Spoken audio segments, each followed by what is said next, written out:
বাংলাদেশি ভাই বোনেরা, আসসালামু আলাইকুম রহমতুল্লাহ। আশা করি আপনারা সকলেই আল্লাহর মেহেরবানিতে ভালো আছেন এবং সুস্থ আছেন। আজ আমি আপনাদের সামনে এসেছি কোনো গতানুগতিক রাজনৈতিক ভাষণ দেওয়ার জন্য নয়।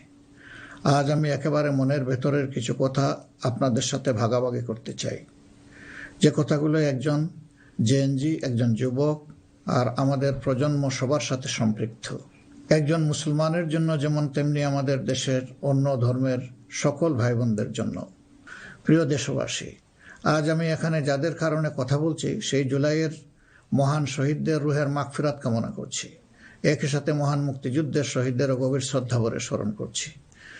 জুলাইয়ের রক্তক্ষয়ী সংগ্রামে এখনও বহু মানুষ আহত আছেন। আমি তাদের দ্রুত আরোগ্য ও সুস্থতা কামনা করছি। জুলাই হয়েছিল কারণ আমাদের দেশ আমরা একত্রিত হয়েছিলাম।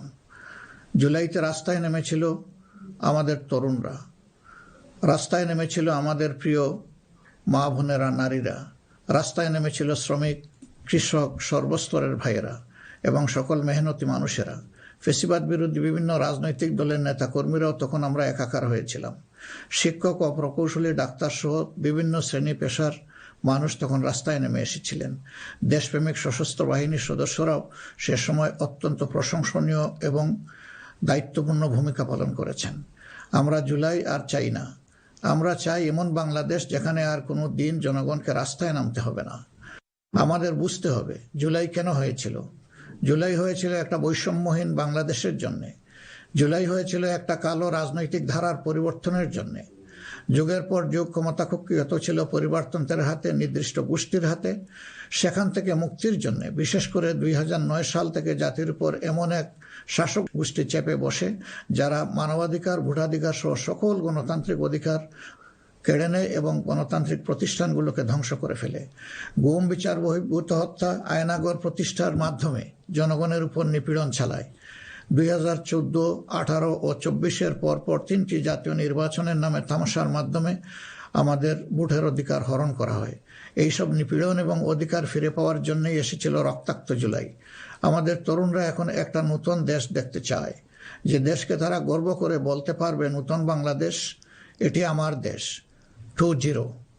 এক কথায় যদি বলি, দেশের মানুষ পরিবর্তন চায়, কিন্তু একটি মহল পরিবর্তনের বিরোধী।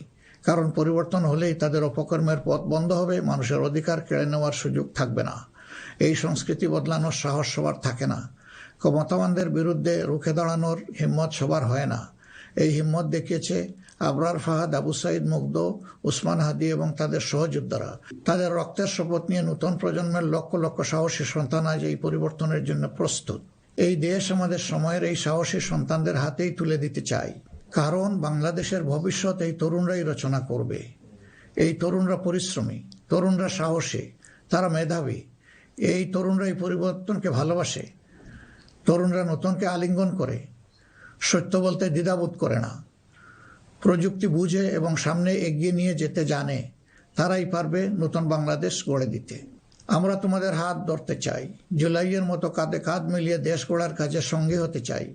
প্রচলিত ধারা বদলাতে চাই। দেশটা বিভেদ এবং বিভাজনের রাজনীতি থেকে মুক্ত করতে চাই।